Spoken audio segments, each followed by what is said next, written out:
First on our agenda tonight, we have Mr. Billy Ray, the superintendent of the Glasgow EPB, that's going to give his annual report and some information on rate changes to their structure. So, Mr. Ray. Thank you, Mayor. Thank you all for letting me come tonight and do our annual report. And also, I'm going to really thank you if you'll stick with me for a few slides that might look a little dull to talk about rates, because it's a really important thing that we've been working on for over 2 years.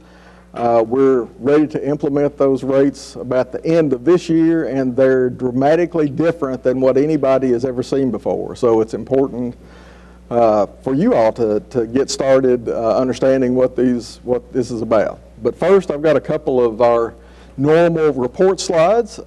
Glasgow is like about 2,000 other cities across the United States that have a municipally owned electric utility. And we're just proud to be in Glasgow. It began in about 1962, and up to today, we've had a nice history of growth and success in a lot of our areas. It's driven by a mission statement that we pay attention to every single day about trying to improve the standard of living for people that live here. We do that through with 48 employees, 3 of which are shared with other agencies, with BITS and our safety coordinator. We're about a $40 million a year business. We have over $62 million worth of stuff all over town to deliver our services through. We've got a lot of debt, $24 million in long-term debt, and as far as we know, we're the nation's first infotricity utility. I want to talk real briefly. I haven't got a whole bunch of slides. I'm not going to cover you up with slides, but just we have 3 business units really. One of them is growing like crazy, and that's our internet business. It grows a lot every year lately. This just represents the year 2014. You can see that we started off with around 1 gigabit per second of average traffic through the city at all times. We wound up the year at about 1.6, so it grew another 60% in 2014. And we're constantly thinking that that kind of growth is what we've got to deal with, so we never finish an upgrade to the internet product that we don't start our plans for the next upgrade, because it grows so quickly. I don't have a slide for our second business, which is the cable TV business. About all I could show you there is that it's very, very level. It's not growing. We've been at about 7,000 basic customers since 1988, when we were brazen enough to start a municipally owned broadband network. Big things that happened in 2014 were that we were forced to negotiate new contracts with most all of the broadcasters and a lot of the programming services, and in every case, we're paying them way more than we ought to. Then finally, we're in the electric business, which is where we started, and it is not a growth business. If you look at the last several years, you can see a very easy to detect trend. The amount of energy that we're selling to the people of Glasgow is going down all the time. Now, some of that's driven by the loss of some big customers. You know, there's a nice field there where SKF used to be. Dana doesn't buy near as much energy as they used to, and neither does R. Donnelley. And beginning at our homes, all the way through every customer that we have, the appliances and the machines that people use are more efficient these days, and they use less energy. So we're trying to figure out exactly how do you plan for the future when we have to have just as much plant, we have just as many miles of plant, but people are buying less energy through that plant, but they still want that plant to be in top-notch condition. Those realities are what drove us into this rate design that we've been struggling to create over the last 2 years. In 2015, we're going to be talking to the city some about our continued research into LED street lighting as opposed to the high-pressure sodium, the yellow lights that are all over town. We're going to be coming with proposals to expand our footprint of LED lighting. It's much more efficient. It's a lot prettier, the color rendition's a lot better, and it seems to require a lot less maintenance. We've got a big project going to convert cable TV to digital, and that fits in with that growth pattern that I showed you for internet product. If we need to go faster and faster with internet services all the time, it takes more and more what we call bandwidth or space on our network. To get that space, we need for cable TV to take less space. So we're about to digitize our cable channels, which allows us to put 6 or 7 channels in the space that one channel is today. What will that mean to the customers? Well, one of the things it'll mean is that it will seek out and destroy, not destroy, but it'll help you find TVs that are old enough not to have a digital tuner. If you've got any old tube type TV around the house, you can count on it needing some kind of a digital converter on it within the next 3 or 4 months when we get this project going. If you've got a newer TV with a digital converter, it'll just, you won't even know the difference other than having to reprogram the TV, hit the auto tune button one time. But it'll be a fairly big change. Some stuff will wind up on different channels. We'll have some new features. We'll have a digital program guide that will help you find. Right now, if you have a digital TV and you're trying to watch HD channels, you have to know some kind of a Greek numbering system to find stuff. But we'll organize that and give it a guide so you'll be able to find that stuff easier. Next thing, as I said, we'll be doing big projects, spending a lot of money trying to, after we make more room with the digital upgrade, we'll immediately start upgrading the internet product again and trying to keep the speed of it going ever faster, hopefully without increasing rates. But that'll be another one of our huge projects for 2015. We're also going to continue something that's really been successful for Glasgow, and that is presenting itself as a laboratory for research to be done on a population that uses electricity and has ready access to high-speed broadband, and also has access to a small municipally owned utility that's interested in research. So we'll continue as we have in the past. We've had some successes. We have a number of applications out there and a number of overtures we've made to big companies that need to research technology, so we're trying to locate those projects in Glasgow. But finally, the main thing I want to talk to you about, we'll be winding up, actually we've already wound up the design and we've gotten approval from our regulatory authority, TVA, to implement what we call the Infotricity retail rate. We're going to be spending from tonight through the rest of this year using all of the media outlets that we have access to help educate and inform the community about this massive change in the way we purchase electricity. We've got a litany of plans on how to do that, but still, at the end of the year when we implement it, most of us have lived here a long time, there'll be a lot of people that swear they hadn't heard anything about it. We're going to do our best using everything, including skywriting, to get the word out. I've started tonight with putting some information in front of each of you all to try to encourage you to sign up for the portal. The portal is something created by some wizards on the EPB team to help you see your electric usage in real time and get data about your electric usage. That will be essential for you to make good use of the new rate structure. You're going to have to be attuned to what you're using, and you're going to have to be attuned to when we make predictions about peaks, because your contribution to the peak is going to find its way right to your electric bill. So everybody will want to get interested in that. Why have we had an electric rate that 100 years deep in the electric utility business now really doesn't work very well? Well, it's kind of driven by these things. 100 years or so ago, the first system to meter how much energy people were using was created, called the kilowatt hour meter, and they looked something like this. And unfortunately, these meters weren't very smart. They only could register how much energy went by since the last time somebody visited it to look at it. So electric utilities have universally taken the cost of the energy that they buy, the cost of the fuel you have to burn to create energy, and the cost of, having bucket trucks and people to rebuild the plant, lumped all that together and divided it by some number derived by hocus pocus, and priced all of the kilowatt hours at a flat rate and said, everybody, don't really worry about the time of day you use it. All kilowatt hours are X. Like, for example, today in Glasgow, they're about 10 cents.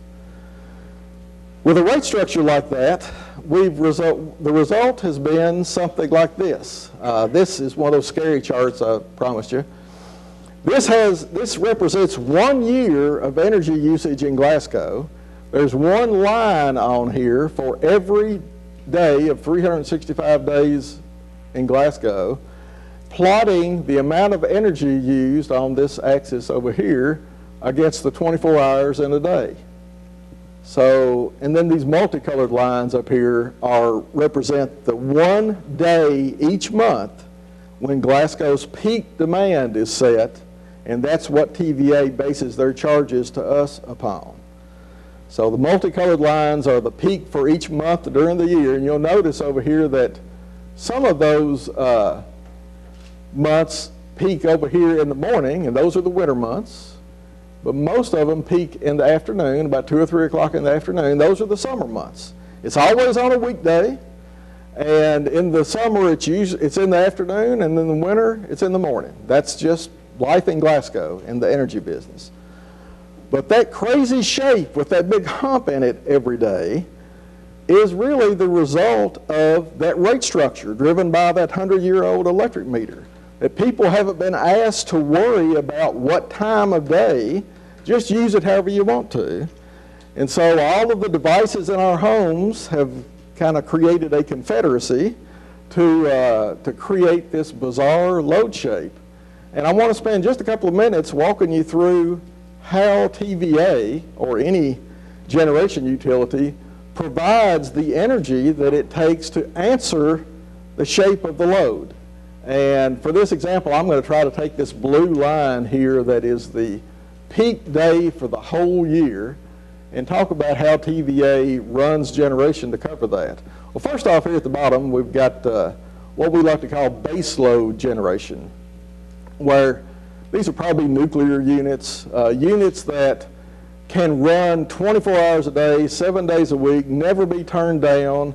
And the only real problem with those compared to the load shape is that electricity has to perfectly match every second, actually 60 times a second, for every bit of the day. So TVA's base load units can only run the amount of energy that never is, that people never use less than that. And that's fine. I've shown these two nuclear units up here, and I've got these dollar signs on there, and that is to represent that these are the cheapest units. That's what we wish we could serve all the energy needs that way, because they're the least expensive. They're expensive to build, but they have no real appreciable significant fuel cost. And so those are the best. And also, there's two ways to think about expense.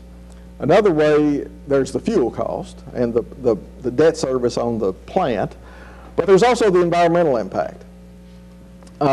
Nuclear has very little environmental impact other than taking cold water out of a river and replacing it with often really warm water. But other than that, it's the most attractive.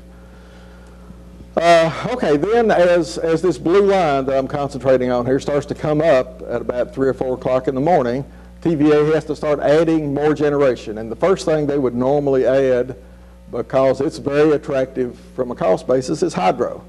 That's when if you were at Wolf Creek Dam and trying to fish below the dam and you couldn't understand why they started running those generators all of a sudden, well, this is why, because something's going on in the load shape, or this blue line that we're trying to trace, that causes them to need more energy. And so the quickest thing to start up is hydro. All you got to do is open a valve, it starts spinning the generator and you get energy. But you can't just run those all the time because you pretty soon run out of the resource, which is water in the lake. So you have to be very specific about what hours you're going to run a hydro facility, because it has everything to do with life downstream and how much water is going to be in the next reservoir down the river. So TVA would run out of hydro and start adding something like natural gas, that what I've got represented in yellow there. But pretty soon in the day, as the load keeps coming up and they run out of water for hydro, they start these gray boxes. Those would be representing coal-fired plants. There's more dollar signs on there. They're more expensive to run. And they're very expensive from the environmental impact angle of it. When these things run, especially there's some really big ones just to our west over at Paradise. When those things run and the smoke comes out of Paradise, it comes right down, the wind carries it right down to us, so it has a big impact on Glasgow.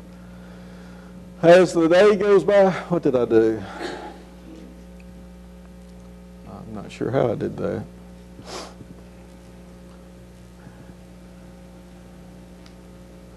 As the day goes by and hydro has run out and the coal has gotten started and more coal needs to be started, you run into one of the real inefficiencies and real cost drivers of generating electricity with coal-fired plants, and that is, if it's not part of the base load, like these nuclear units down here, and so you can't run them all day long, you have to start and stop coal-fired plants.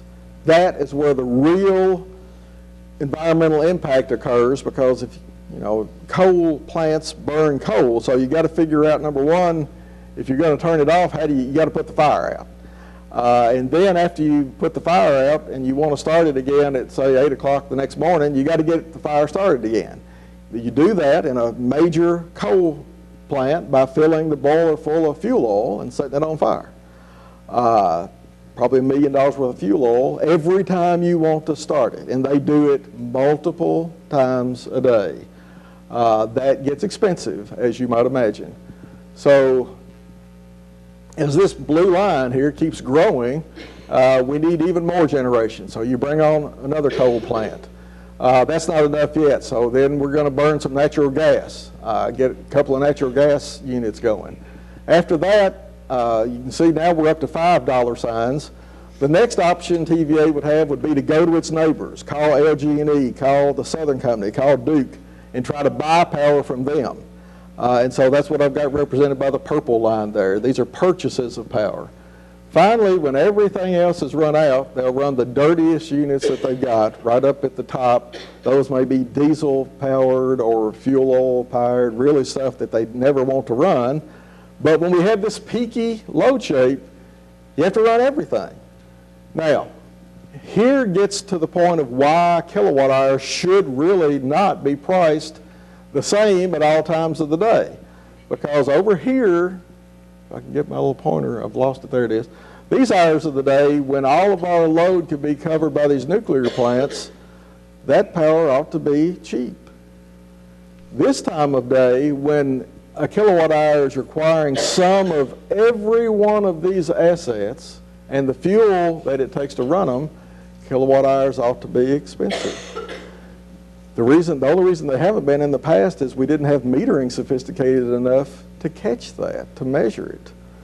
But in Glasgow, because we're early in the broadband business and because we've been a laboratory for meter manufacturers to build these products, we've had this ahead of our peers. And that's why Glasgow is going to become the first city in the United States to have a rate like the one we're going to implement at the first of the year, just because we've got that much of a technology lead on our peers.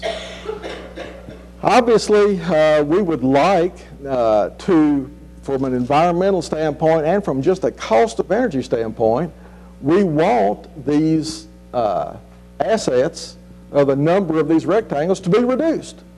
If we could change the shape of the way people use energy, we wouldn't need as many rectangles stacked up. If we don't need those rectangles, then they don't get put in the rates for us to pay. So if you want to really do something long-term, to reduce the long-term cost of power, you got to be willing to change the shape of the way people use energy. And the way we've come up to get people to change the shape is by changing the price. And that's what we're planning on doing with Infotricity rates.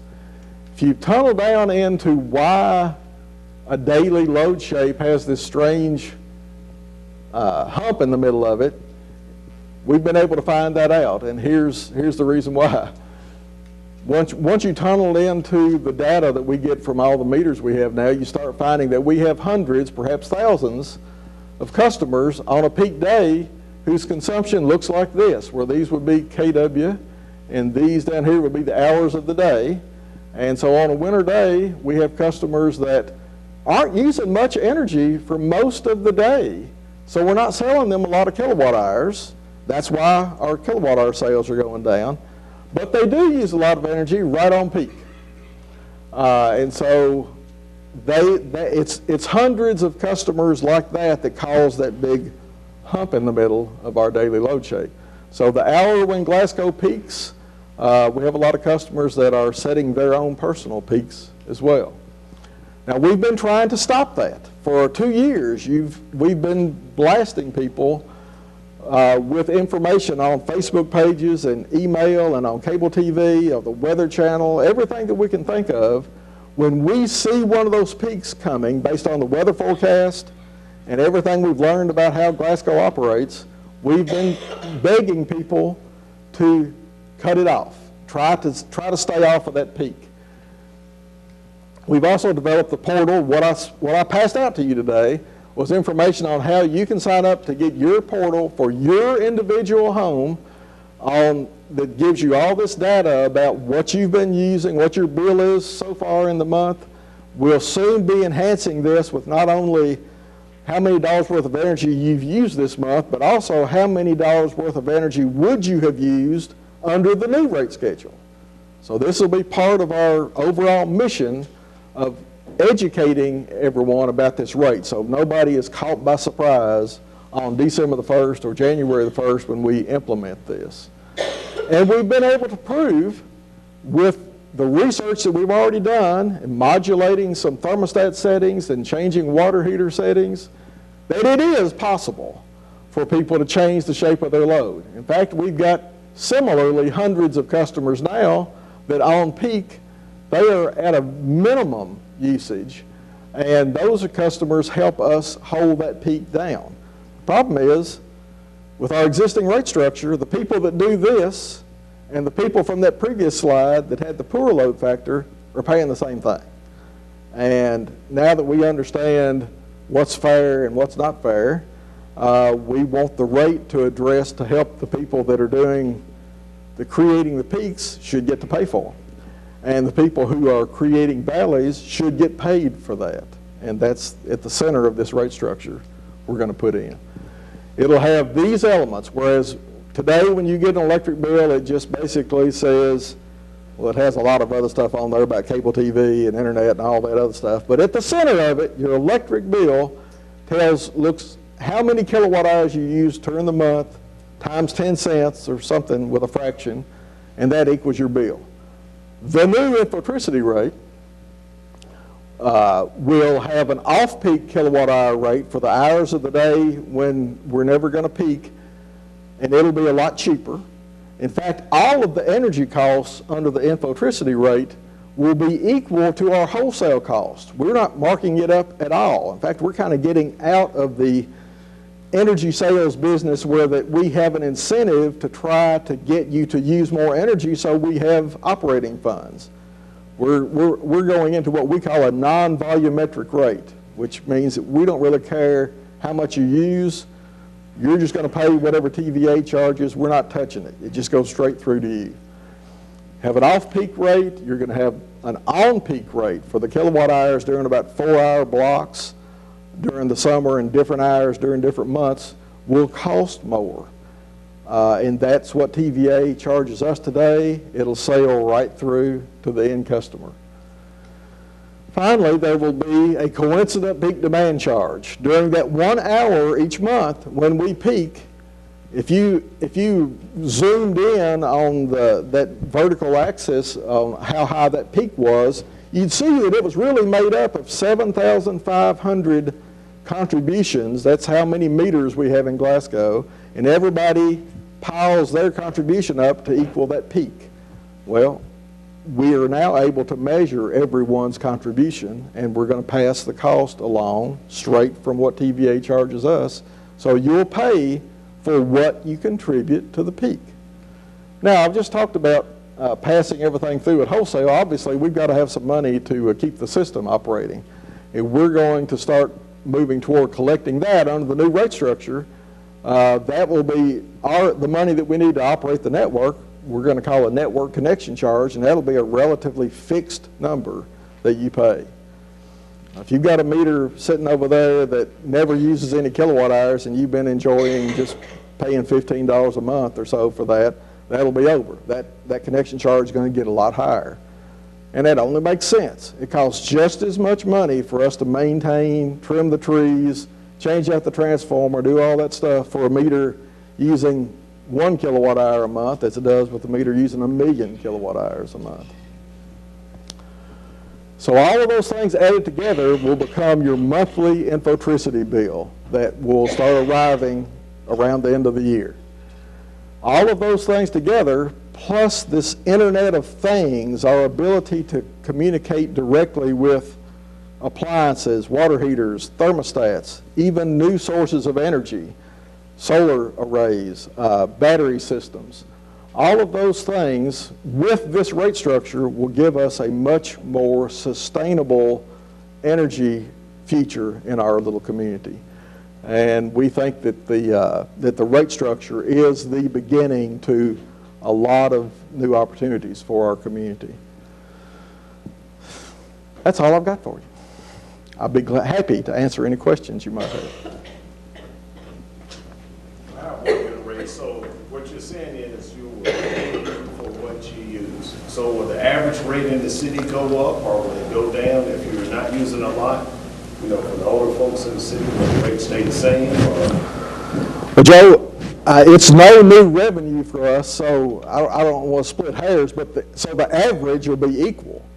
But a lot of people's bill will go up dramatically if they're going to ignore the peak and continue to be all over it. They're going to pay the cost that they create.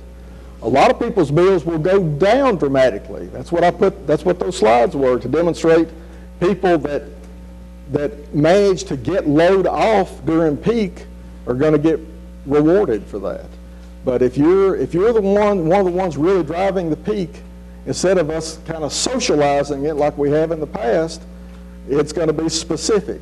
You know, you will pay for your contribution. It has nothing to do with age, economic strata, address.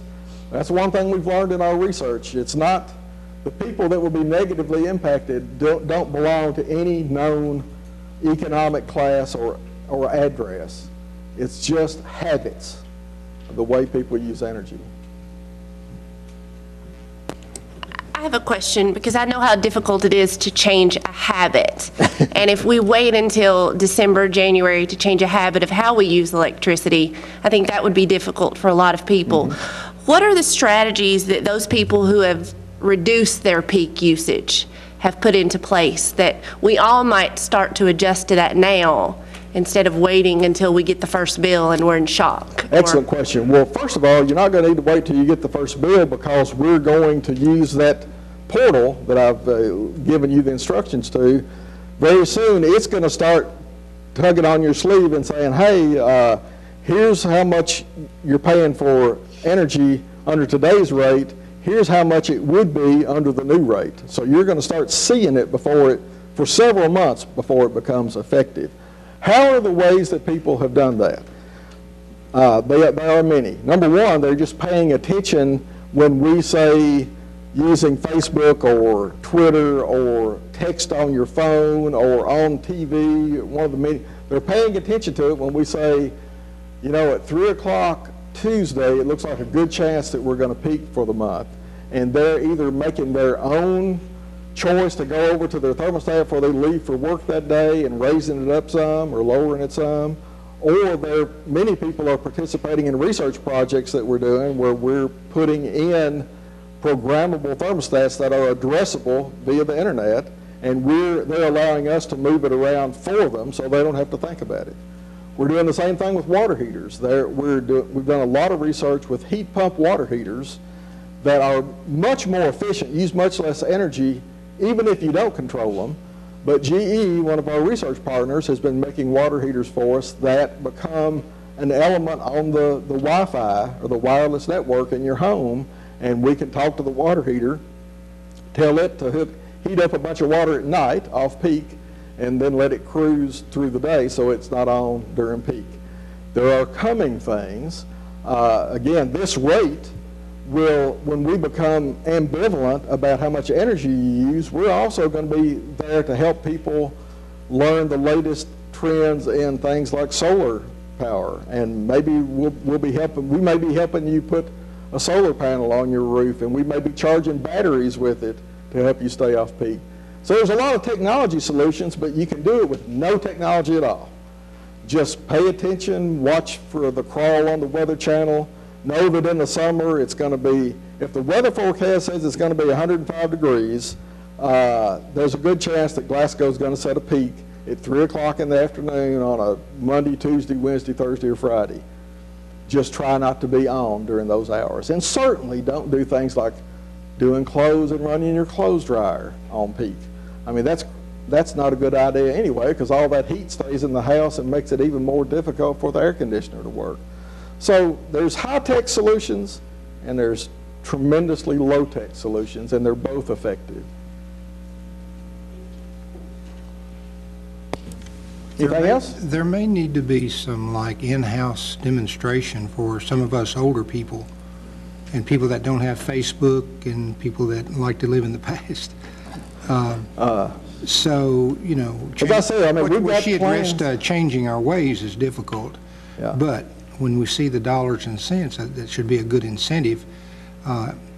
Probably a little chart would help us or something. This is the time that you're out of whack, Yeah. so to speak. This is a red area or something like that, maybe. Well, as I say, Councilman, we're going to try to use every media that we can come up with to translate this message or transmit this message. And that's why we've asked TVA to approve it so many months before we're going to implement it. In fact, they had to be assured that we were going to educate the community for many months before they would even give us approval to implement it. So if you are not getting the message, let us know what is your favorite medium to get the message, and we'll get it to you that way. Anything else? Thank you all very much. Thank you, Mr. Ray.